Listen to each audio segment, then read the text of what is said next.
All right, welcome into another episode of the Goodman and Hummel podcast. I'm Jeff Goodman, and yeah, that is Robbie Hummel. Believe it or not, he has graced us with his presence. No, it's crazy. I've tried to get on the schedule, and I can't. I can't get on the schedule, so I haven't been able to. It's because you're too busy vacationing. You're in California. You're down in the Florida Keys. Like, for all that you say, how hard you worked during the season, and you did this past season, hold on. Somebody's knocking on my door. I can't wait to see who this is. Nobody, Rob. It's absolutely nobody. I don't know. It's like a ghost. Dude, I like a ghost at the door. Yeah. What hotel are you at? I'm at a courtyard. I'm not telling you because you'll do something to me here in Chicago. I'll be calling the phones all night. Yeah, I'm not telling you which courtyard I'm at here in Chicago. But I mean, again, for all the hard work that you put in, you deserve, 8 vacations in the off season. You've earned it. The problem is, well, there is no problem with it, but okay, I have no response actually. But you can't say California, my girlfriend lives out there. That's not really a vacation. That's where she lives. Not a vacation to spend time with your girlfriend. Exactly. Yeah. So it's work. Logan, don't watch this. That's not what I'm saying either. I'm just saying you cannot give a vacation credit when you are just at the place where your girlfriend lives. By the end of this podcast, Logan is going to have broken up with you. I will be single. You will be single. Absolutely. Hey, give me props. I know we sent that to you. Doster sent that shirt to you. I believe it was 48 weeks ago. And you finally unpacked it today. You know what? It's been sitting in an envelope that I just had totally misplaced. So now I finally feel like an employee that is loved. I finally feel appreciated here. I got my Field of 68 gear, and tell them to put me on the schedule. I'm sick of getting, overrun and not allowed to be on these pods. The only way you're on the schedule is if we allow you to do it in between holes on the golf course. That would be about it. Your golf game. Hey, you told me you shot. Is this true? Sources told me. You didn't tell me. Sources you shot a 73. Shot 74 out in LA last week. Is this like a par 3 executive course or something? No, it was a statement though. It's a real door. A statement to the world of golf.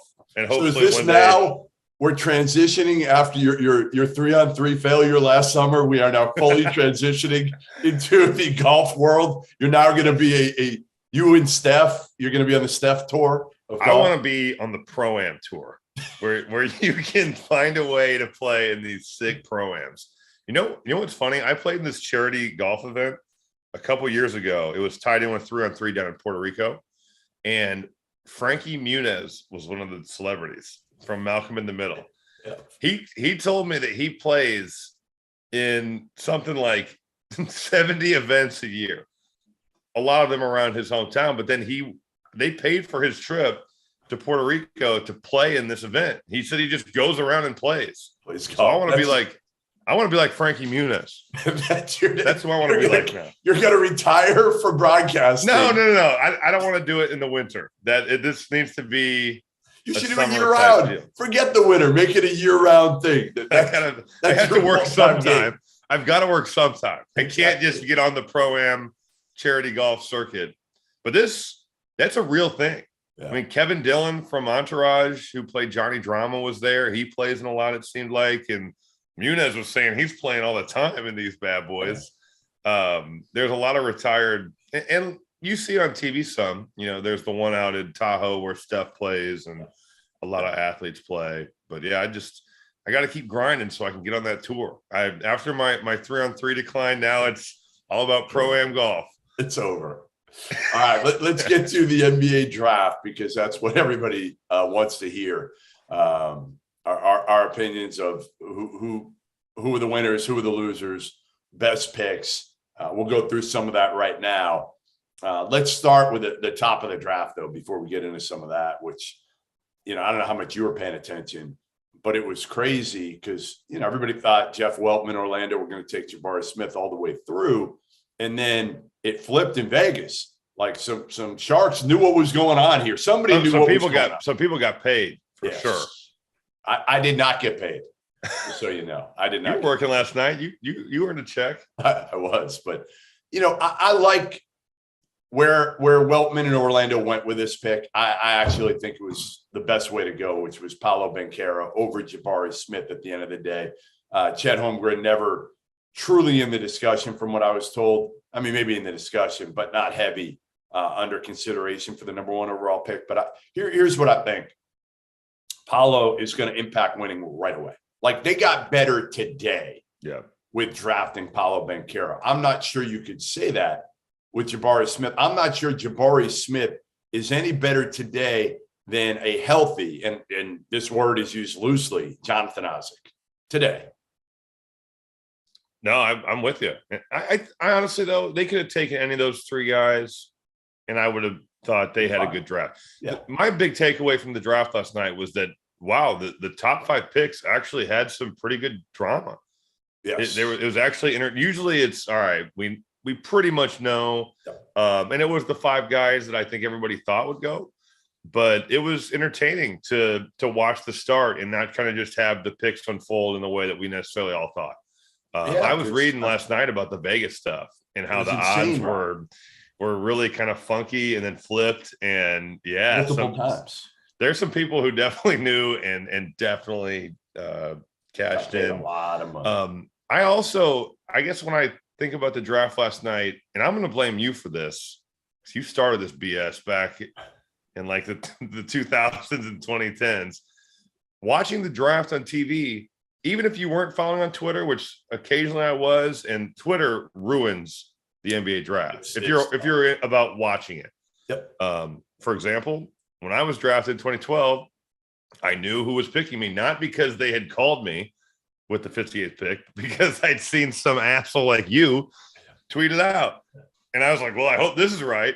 Because there's 3. You're waiting for the call. So you saw it on social media and then you're waiting for that call. Yeah, I didn't get a call from the Timberwolves until like 30 minutes after the draft ended. Now they had 1 pick and it was the 58th, and I'm sure they never called you. No, my agent called me. We'll take that dude with the broken knees and the back. We'll call him later. Let him celebrate. No, I never got a call during the draft. Now I called Mark Bartelstein like 60 times. Like, dude, I thought I was going to get taken in the 40s. What's going on? I'm sure he was like, God, this client sucks. Leave me alone. Why is he bothering? But in watching, even on TV, there was a lot of picks that were just given away. Like the number 1 pick, we knew it was Paolo because they came on and said it. Because now, in fairness to ESPN, I'm sure they are trying to find ways to combat the fact that if you follow on Twitter, you know instantly, before the pick is in.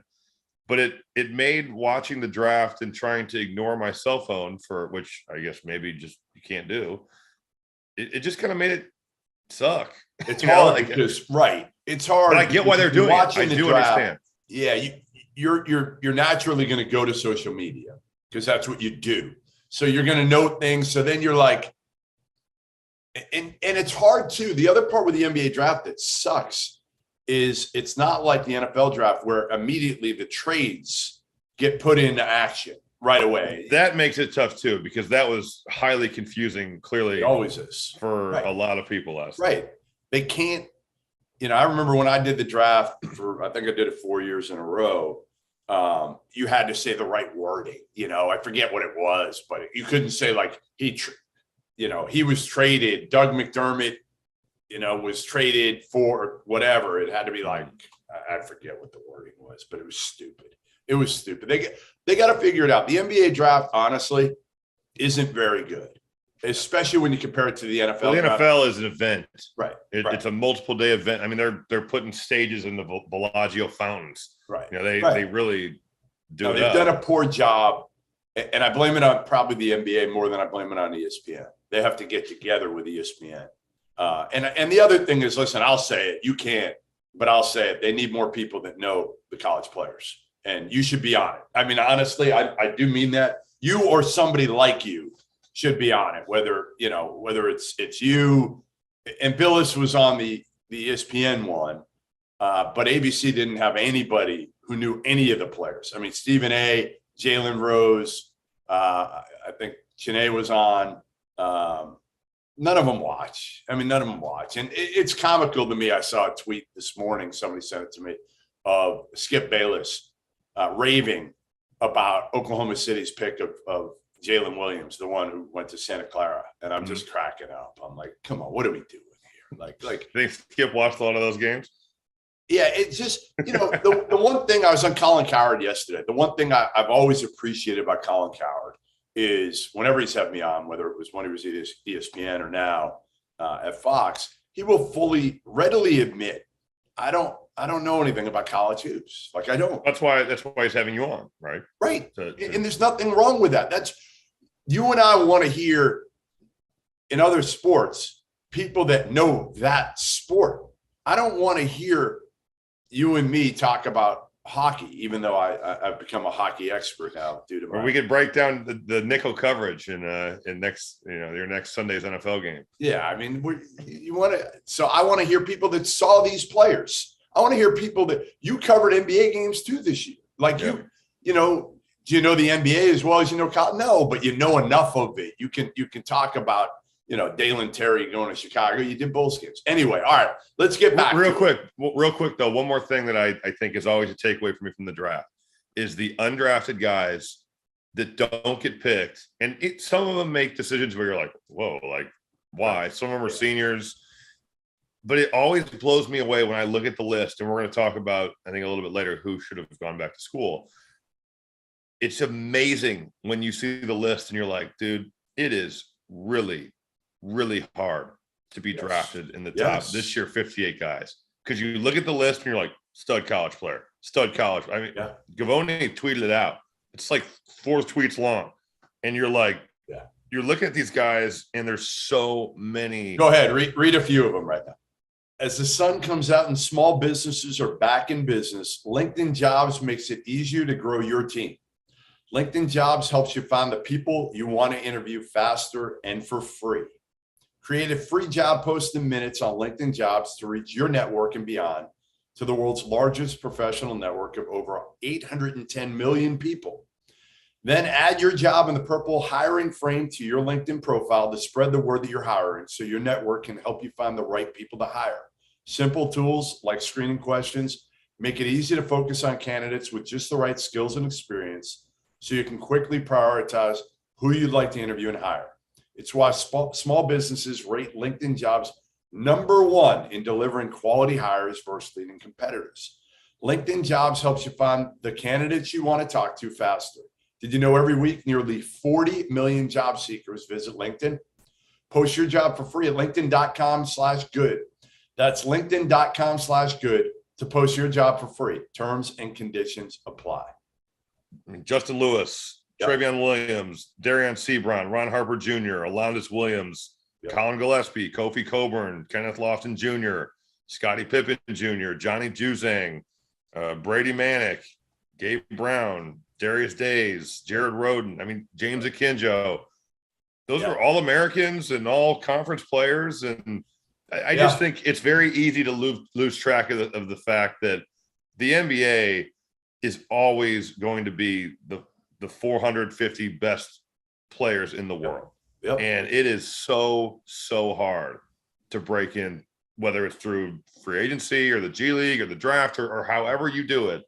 It just always reminds me after the draft of like, holy shit, there is a lot of good guys that don't get drafted. I mean, Kofi Coburn, again, was one of the best college players in the country. Now, he plays a position that isn't as valued anymore in the NBA. But, listen, and a lot of people are probably going to kill him today, right? Like you could have made $2 million to stay in college, which but you know what? He also starts his clock to start earning real money as a pro. But he could have earned real money. That's the difference. I know that now. And $2 million is a lot. So that's a tough decision to make.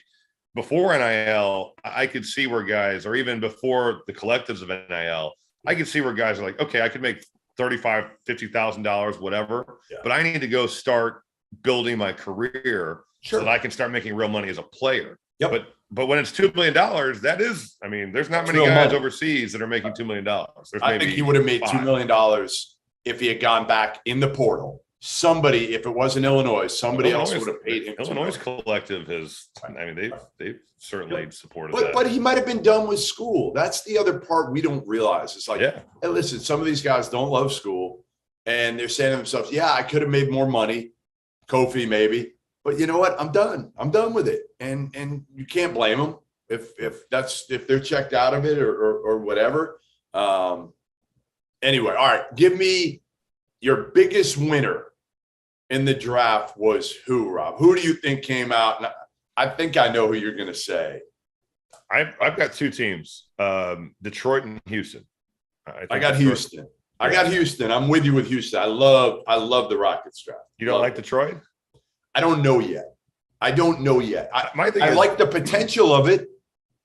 How's that? You get a player that apparently all these teams were trying to trade up to get, and he falls to you at 5. The and Knicks were trying to trade up to get you. You have confidence in the Knicks and what they want to do? I'm not saying that Because the Knicks like Jalen Duren. You're behind them now. Oh, I was talking about Jaden Ivey. Well, they like both of them actually. No, I know. Yeah. I'm not talking about Jalen Duren. I'm saying he's a nice lob threat and pick and roll for Cade Cunningham, Jaden Ivey, but I'm not talking about Jalen Duren. Their upside is high. Yeah. I just think you get a player the caliber of Jaden Ivey to fall to you at 5 when a team passes on him for Keegan Murray, who I like as well. Yeah. That's why I think Detroit's draft is so good. Don't they get a bunch of salary opening up too with some of the deal? They're acquiring Kemba Walker, I assume, to get rid of his salary. So they didn't know. They took on Kemba's $9 million with the assumption that they will move him or cut him or amnesty or I think whatever. they'll just cut him. Yeah, right. I think they'll just cut him. It's only $9 million. I mean, it's not like it's Kemba's, max salary of $30 million. But my assumption on that with Detroit and with Houston is that you're getting players who are grading out to be, Jaden Ivey could have been the number 1 pick. I think he's that type of player. We know Jabari Smith could have been the number 1 pick. Those guys fall to 3 and 5. And then I like the fact, Houston gets Terry Eason out of LSU, who can really guard. He's got great length. If he can shoot the ball at even a decent clip, you're looking at the prototypical 3-and-D, Trevor Ariza type guy. And then you get Ty Washington, who everybody's talking about. Well, this guy's a lottery pick all year, and even into like a week ago. I still love him. Jesus, we know. I know. we know, dude. We know. But me saying Detroit won the draft, that's more on Jaden Ivey. I think Jalen Duren is a good pickup for him, but the backcourt of Ivey and Cade Cunningham and some of the guys that they're acquiring in Detroit, they're doing. I'm with you. I'm with you because I feel like, again, you're taking shots here at high-end talent and athleticism and hoping it pays off, right? You're not taking Sacramento went to me the safe pick. They but I like it. I mean, Keegan Murray is so ready to play in the NBA. Yes, but how much better is he going to make Sacramento this season, Rob? What's he going to give him, a couple more wins? I mean, to me, if you're Sacramento, you're a small market team. Don't you shoot for the stars and take a shot on a Jaden Ivey? And if you're going to know what you have in the first year, and then you're going to know, okay, we can move off of Davion Mitchell, or we got to. I assume that just means that they have faith in Davion Mitchell and De'Aaron Fox. Probably. Yeah, that's what that tells you. Is that we like De'Aaron Fox in a heartbeat and get plenty for him. Yeah. There aren't that many great point guards. Who's your other team? New Orleans? I like New Orleans. Yeah, I like New Orleans. New Orleans is good. Daniels. You get a point guard to go along with the studs that they've got, and EJ Liddell at freaking 41 is the craziest. Ridiculous. Yeah, Patrick Baldwin. I mean, this sums up the NBA draft, right? Patrick Baldwin has 11 of the worst games you'll ever see in college. He can't make a 3. They're losing games in Milwaukee. He can't even play in the Horizon League, right? Can't play in the Horizon League. And he gets drafted late in the first round. EJ Liddell dominates college basketball. He was killing. Wins, dominates, gets better defensively, and he can't go in the first round or even in the top 40 picks. It's in a way, it's very sad. I get it, but it just shows you how much the draft is based on projecting players. Yes. Golden State thinks that they can make Patrick Baldwin into a real player, and EJ Liddell, for how much he improved, and I give him a lot of credit because he took every piece of NBA feedback he got last year and didn't just get better at it, but freaking knocked it out of the park. Sure did. Yeah. But you know what? He's always going to be the measurables. He's always going to be 6'4". He's got great length and he's athletic, and I think he's going to be productive as an NBA player. I really do. I really do. Yeah, I like the pick. Oh, I love. I like Dyson Daniels because, again, he's an athletic point guard who isn't a great shooter, but they have enough shooting now. Think about who they're throwing him in with. If you get Zion back, Brandon Ingram, CJ McCollum. I mean, I like what New Orleans is doing. They're right there with Detroit and Houston for me. David Griffin, I thought did a great job. Maybe one of my favorite picks. All right, so here's one. Let's start with Indiana at 6. I'm curious to know what you think of this because I really like Ben Mathurin. I thought he could have went 4th. To be honest, I think Sacramento should have taken him higher upside than Keegan Murray. And fits their need. And when I say fits their need, everybody push back at me. They're like, you don't draft for need at 4. No, I'm not saying you drafted need. I'm saying you could throw Keegan, Jaden, and Ben Mathurin in a hat because you don't know who the best player is going to be. They've all got the same shot. Yeah, I don't think Jaden Ivey gets thrown into that hat because I think that he's got physical attributes that no one else in the draft does. That's fair. And Ben Mathurin is quite the athlete himself, and he's a specimen. But I think that with Keegan Murray and Ben Mathurin, you could throw those two guys in a hat and say, you know what? Mathurin can shoot it, and he's athletic, and good cutter. So is Keegan Murray. Guard. But so is Keegan Murray on all those things. Yeah, I think Mathurin's got a higher upside because of his athleticism. But Keegan Murray is pretty athletic himself. How did he test out? I didn't see it. How did he test out? I bet there's. I don't know how he tested. I just feel like you watch Keegan Murray and you don't see that athleticism enough. You see the skill. You see, a smooth forward who again is going to be a good player. I think here's the thing with Indiana, and I think that people just get bored with Keegan Murray's production. I really do. Yeah. I really just because it's not flashy. Yep. Here, I've got the measurables right here. All right, go ahead. All right. Did he have higher than a 19.5 vert? You are an asshole. All right, let's see. You're very probably. It might be down after all your time on the golf course right now. For a fact, it's down. Could be down to a 17. Now might be the time for me to. We're in Chicago together. We might do the vert test tonight. A few beers. A few beers. Anybody who wants to see me beat Hummel in a vert test, go to the Treehouse tonight. That may be where you see it. The end of Hummel's career. He will never do anything athletic again. Want to save on your grocery bill? Every plate is 25% cheaper than grocery shopping. Try America's best value meal kit for delicious dinners that don't break the bank. At first, I thought meal kits had to be expensive, but it turns out every plate is more affordable than groceries. Their quality ingredients come pre-portioned to help you save money and reduce food waste. Like that bag of spinach you throw out every single week. Skip the store and let every plate plan, shop, and deliver everything you need to cook a delicious meal at a consistently low price. In the summer, I'd rather be out enjoying the sunshine than cooking in the kitchen. Every plate helps me do that. Simple, stress-free recipes come together in just 6 steps and are ready in around 30 minutes or less. All right, I used every plate for the first time, and I absolutely love it. I can't wait for my next order to come in. Should be in here this week. So really, really excited about that because it's healthy, it's easy, it's inexpensive.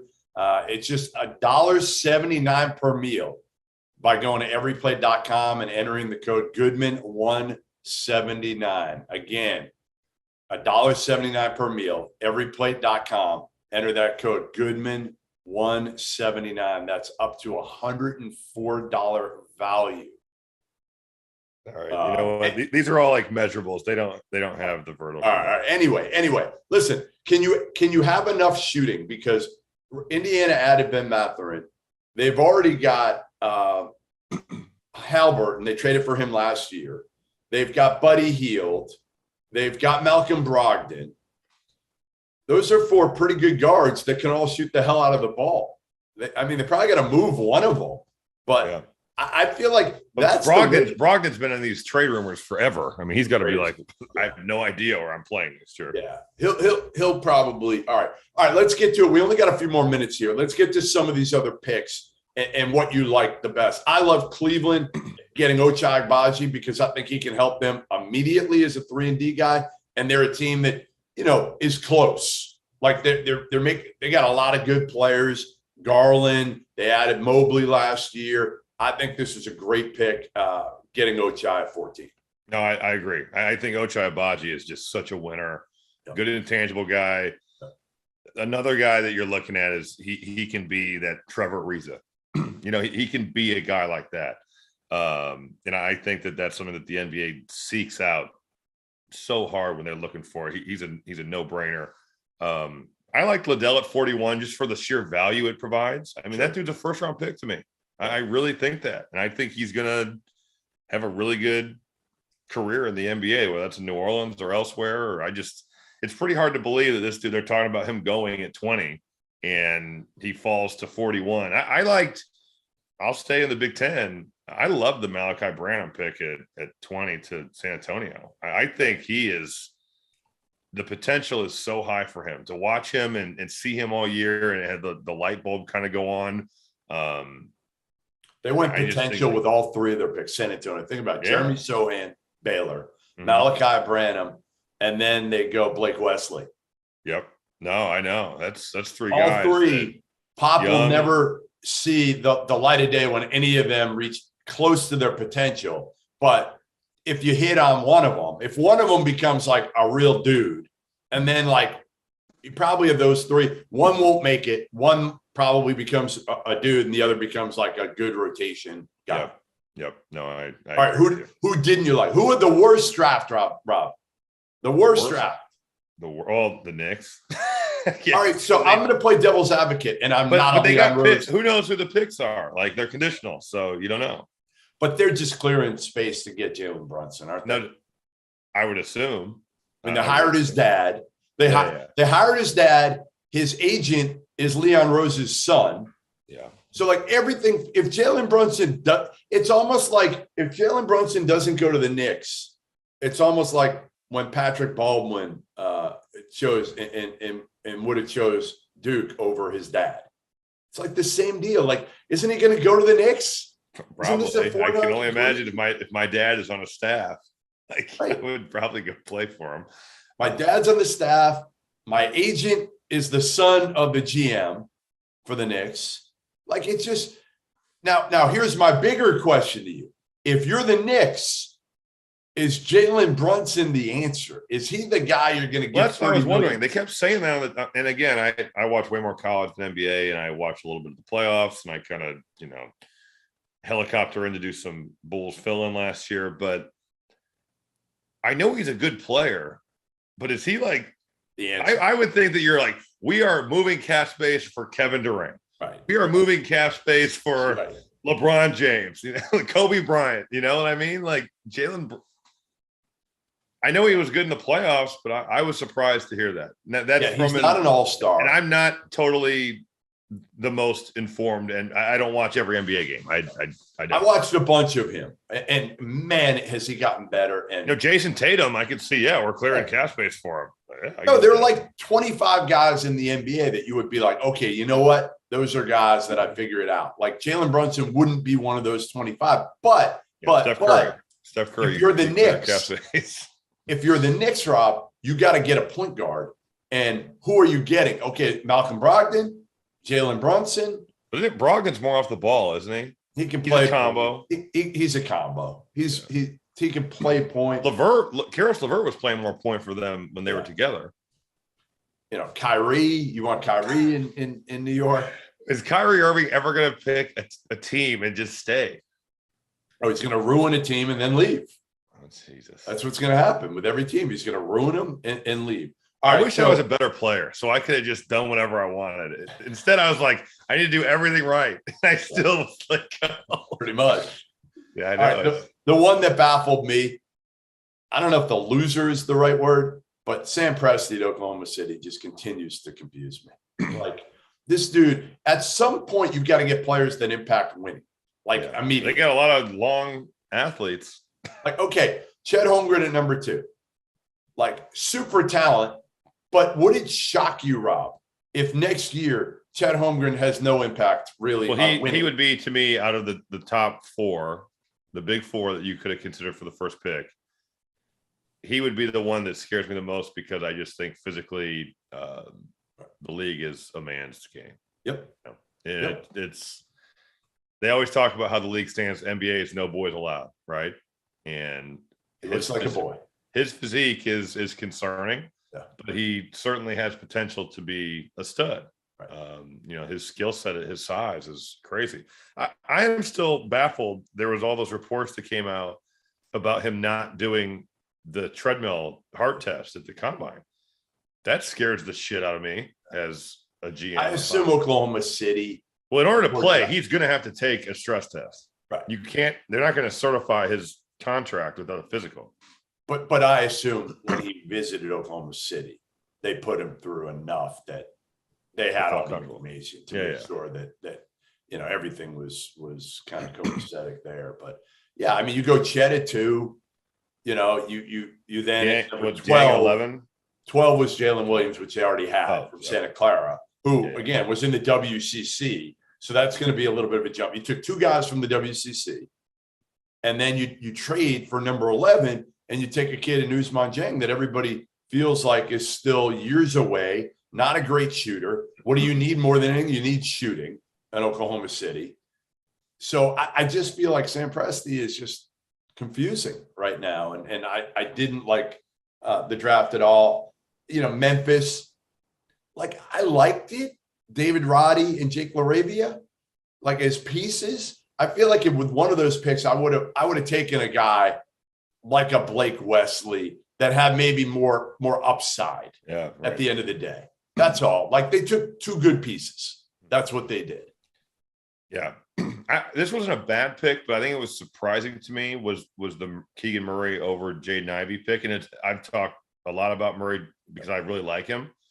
But if you've got all these teams that are doing, especially the New York Knicks, who are doing whatever they can to acquire Jaden Ivey, why don't you just, I would think you'd take him and then try to deal him, Right. I agree. I Somebody out there loves him.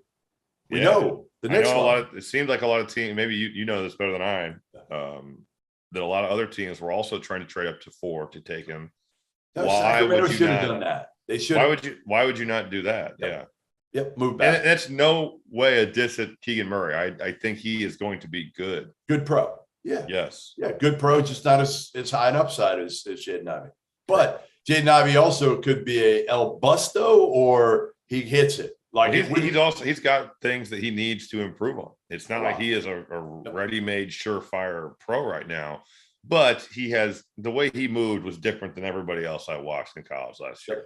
He is in a class of his own athletic. I know you have a tea time soon, so we've only got a couple more minutes, but I'm gonna change gears a little bit because I don't want to finish this podcast without at least mentioning the passing of Caleb Swanigan, and former Purdue player. Really sad. 25 years old, passed away.